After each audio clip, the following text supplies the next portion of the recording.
Mul sai hiljaaegu uus raamat valmis, võib-olla oled kuulnud Ukselt uksele ja pikk 5 aastat, eriti viimane, see lõppenud aasta oli kohutav pingutus ja keskendumine ja selle raamatu esimesed 2 lauset kõlavad nii. Oma unistusi tasub usaldada, iseennast muidugi ka. Ja ma olen päris palju selle peale mõelnud ja proovinud seda lahti mõtestada endamisi ja ma kutsun täna sind endaga koos sellele mõtlema, mis tähendab unistuste usaldamine just sinu jaoks. Mismoodi iseennast järjest rohkem usaldada, eneseusaldust, eneseusku tõsta. Ja mina olen Peep Vain ja me oleme muutuse kanalil. Muutus on mõtterännak ja muutus on muusika, mida on võimalik kogeda nii laivis iga kuu, kui salvestuste läbi meie kodulehel muutus.ee. Ja see on selle jaoks mõeldud, et inimene, kes siis nagu tahab võtta aja maha regulaarselt, ükskõik mis see sagedus on, kas korra kuus või tihemini või harvemini, saaks justkui iseendaga olla ja saaks siis selle muusika ja juhendamise ja küsimuste ja ka ideede kastmes justkui endale mõelda, ennast uurida, ennast analüüsida, ennast mõista paremini ja ka oma elule peale vaadata selle pilgu alt, et mida paremaks teha, kuidas teha paremaks ja teha seda teatud regulaarsusega. Et kui see jutud täna siin sulle meeldivad, siis loomulikult vaata neid muutuse asju, palun kuula, pigem isegi mitte ära vaata ja liitu meie kanaliga. Et siis sul kõik tulevad kätte need jutud ja asjad siis, kui vaja õigel ajal.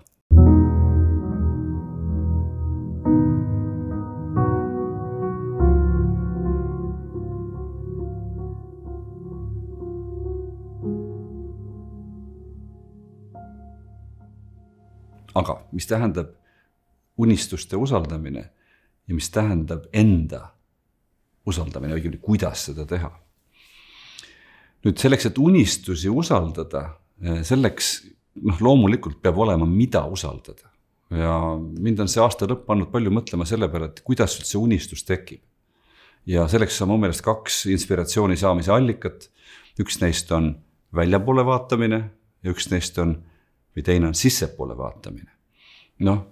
Sissepoole vaatamine on abiks nendele, kellel on hea fantaasia, kujutlusvõime ja kes ka mõnes mõttes nagu omavad sellist head sisemist intuitsiooni, sellest räägin natuke hiljem, eks ole. Aga väljapoole vaatamine on mõnes mõttes nagu ülilihtne, natuke isegi labane, et vaatad teisi inimesi, vaatad, mis telefon sulle näitab või ajakirjad või kodulehed, eks sulle, mis asjad sa maailmas märkad, on ta siis nagu materiaalsed asjad või on ta mingid arengud endas ja teistes. Ja hakkad justkui siis nagu jälgima, et mul praegu sellist asja või kogemust või oskust või võimet ei ole, aga ma soovin, et see mul oleks. Ja see tundub mulle atraktiivne, see tundub mulle omane ja võimalik, võib-olla isegi siis, kui ta alguses päris võimalik ei tundu, aga just, et hakkad nagu kuskil suunas liikuma, aga selleks peab see tõmme nagu tekkima. Ja kui ma mõtlen, et oma unistusi peab usaldama, siis selle Eesti moodi tähendus seisneb selles, et oma unistusi ei tasu, tegelikult ei tohi välja naerda. Pead lubama, isegi siis, kui see on võib-olla pöörane või võib-olla rumal unistus. Alguses lasta tal olla, lasta tal kasvada, lasta tal hakata tõmbama ennast mingis suunas. Ja siis see usaldamine on ka see, et sa julged sellest rääkida mõne lähedase inimesega, kes sind toetab, kes ei hakka sellele kohe samamoodi vett peale tõmbama, nagu me ise vahel teeme. Kes ei hakka ütlema, et sina seda küll ei saa ja miks sul seda tarvis on ja kas sa oled päris lolliks läinud peast. Et tasub justkui vaadata seda unistust nagu teatud sellist taimekest, mis hakkab vaikselt võrseid ajama ja kasvama ja siis sa pead sellele vett peale panema, kastma seda ja siis ta võtab nagu hoogu üles.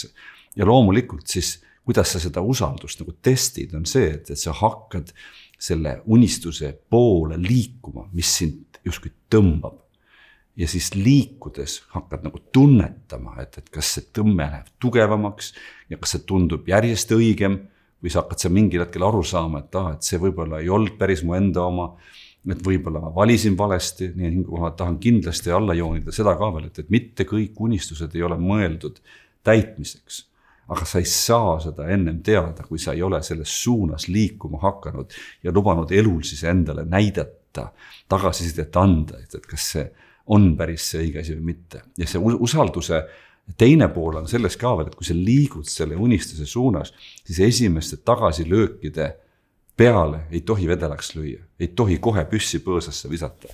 Et kui kõige lihtsamat analoogiat tuua, siis selle nimi võiks olla teine kord proovin veel, teine katsetus. Ja loomulikult neid teisi katsetusi võiks olla mitte 1 või 2, aga oluliselt rohkem. Aga mis tähendab enda usaldamine? Kusmoodi ennast järjest paremini usaldada? Ma ütleks, et üks on enda tundma õppimine ja teine on endale tõestamine. Kuidas moodi ennast tõestada endale? Kõige lihtsam moodus on anda endale, aga ka teistele lubadusi ja siis täita neid. Et kui sa teistele annad lubadusi ning täidad, siis saab sinust inimene, kelle sõna maksab. Inimene, keda usaldatakse, inimene, kelle poole pöördutakse ja inimene, kellega tahetakse koos teha asju. Sellepärast selle vastand on jutt ja vähe või 0 tegusid. Aga sellest veel võimsam on endale antud lubaduste täitmine, andmine ja täitmine. Ja selleks on ka praegust hea aeg on aasta alguseks, et endale antud lubaduste vormistamine on minu meelest eesmärgid. Et kui sul on mingi tahtmine, mingi soov, mingi igatsus, siis sa formuleerid selle eesmärgiks ja teed sellest otsuse ja pühendud sellele, annad endale teatud lubaduse, võib-olla ka mingi harjumuse loomise osas, ja hakkad seda lubadust samm-sammult täitma.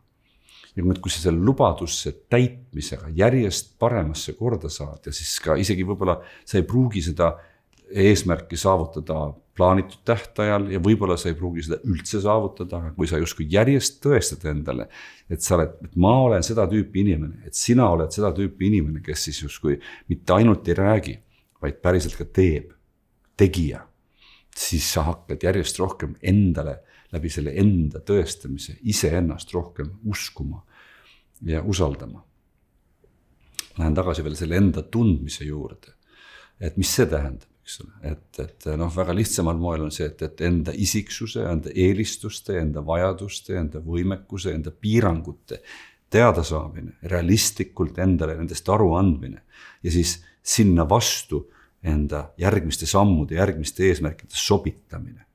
Me räägime unistustest ja selle sobimisest endale, siis loomulikult need peavad olla enda omad ja endale sobivad. Kui sa hakkad teiste unistusi jõuga ellu viima, siis sa tõenäoliselt mõned asjad teed ära, aga sa ei pruugi sellest saada rahuldust, vastupidi, mõtled, et pagana pihta, nagu üks autor kord ütles, et tronisin ilusasti redeliga üles, pärast selgus, et redel oli hoopis vale seina vastu pandud, et see mõttetu tegevus. Ja siis ma täna hommikul mõtlesin veel selle enda usaldamise peale 3 erinevast vaatevinklist. Üks on mõistus, üks on süda, üks on keha. Et mõistus on see, mida me koolis õppides ja probleeme lahendades, ülesandeid lahendades ja pähe õppides ja nuputades arendame. Kas ma suudan asju ratsionaalselt läbi mõelda ja probleeme omavahel seostada, neid servast samm-sammult lahendada. Kus ma suudan asju, lahendusi välja mõelda ja ellu viia. Et siin tuleb lihtsalt oma mõistust teravdada ja usaldada. Ma arvan tegelikult mõistuse usaldamisega meil reeglina probleeme ei ole, sest me oleme liiga mõistuse pärased, liiga ainult ratsionaalsed. Siis tuleb mängu süda, tunded, et mida püüavad rääkida mulle mu emotsioonid, nii positiivsed kui negatiivsed, et mis sõnumid nad tulevad, ütlevad, kas ma oskan tunnetele nime panna, kas ma oskan näha, kust mingit tunne tekib ja mida ma sellega pean peale hakkama, et mis on see sõnum, mida see tunne tuleb ütlema mulle. Ja siis mida rohkem justkui nagu tundlikumaks ja emotsionaalselt intelligentsemaks muutud, seda vähem su tunded siit kontrollivad, seda rohkem sa saad neid ära kasutada enda jaoks ja jällegi usaldada tunnet. Sellepärast, et kui sa emotsionaalselt ei ole kuigi intelligentne, siis on emotsioonid üks suur puder ja kapsad, sa ei tohigi neid eriti usaldada, sest et sa ei tunne neid. ja kus tunded tekivad, kus me neid tundeid tunneme, loomulikult kehas, eks ole. Ja mõtlen, mis tähendab keha usaldamine, keha kui ääretult intelligentne tervik, eks ole, kus siis just kui sa tema vastu lähed võib-olla unerežiimi rikkudes või üle süües või ennast võib-olla alkoholiga üle juues, eks ole, et siis ju keha annab väga selgeid signaale, eks ole, et see ei olnud praegu mulle hea. Kas või trennis näiteks, sa pingutad üle, enne kui sa saad tugeva viastuse või lihase venituse, siis see annab tunde, valus on lihtsalt, et jäta järgi, ära tee rohkem, eks ole. Nii et ma mõtlen, et selline isegi võib-olla kehast peaks peale hakkama, et kuidas tunnetada oma keha, kuidas tunda oma keha vajadusi ja oma keha eripärasid, mida süüa, mida mitte süüa. Jällegi mõnes mõttes väga elementaarne. Ja siis, kui lõpuks see jutt kokku võtta, siis ma tahaks öelda, et üks on loomulikult ratsionaalne mõtlemine ja teine asi, mida enda usaldamise juures kasutada on intuitsioon, ehk sisetunne, ehk see väike, vaikne hääleke, mis ütleb sulle näiteks, et see on vale, see on õige, universaalselt, ära seda tee, see teeb endale teistele kahju ja see võib annab sulle lühiajalise mingi kasu, aga see kahju on suurem. Ja teiseks ta ütleb sulle, et mis on kasulik või kahjulik sulle praegu, arvestades su enda vajadusi kui inimesi ja tervikut su ümber. Ja kuidas seda sisemist häält siis kuulma hakata, selleks väga ülilihtne võte, vaikus. Et sa kas siis istud kodus või looduses kõnnid, eks selle, ja paned telefoni käest ära ja ei lase kellelgi segada ennast, istud vaikuses, kas silmad lahti, silmad kinni või jalutad looduses vaikuses, kuulad looduse hääli ja lubad oma mõtetel rahuneda, lubad oma kehal lõdvestuda, lubad oma tunnetel kuidagi vaibuda ja siis selles vaikuses on võimalik ka lihtsalt kuulata ennast ja esitada endale küsimusi tähtsate asjade kohta või siis ka, kui on mingi otsuse koht, eks ole, otsus üks, otsus teine, et tunnetada rahulikult selle otsuse sobivust endale, et mida see sisemine hääl selle kohta ütleb. Ja loomulikult see on üks põhjus, miks me teeme muutuse mõtterännakuid selleks, et luua seda sisemist ruumi, seda vaikust, ükskõik kas see on siis seal koha peal saalis, kui me teeme seda või kodus, kui sa kuulad salvestusi endamisi, kas siis tervikult see 3 tundi või mingid juppi sellest, et proovi muutuse rännakut enda peal, enda ajal ja ruumis kogeda. Ja aitäh, et sa kaasa mõtlesid, aitäh, et sa tähelepanu pöörasid, kuulasid, vaatasid. Loodan, et sellest oli sulle kasu. Soovin sulle südamest kõike head.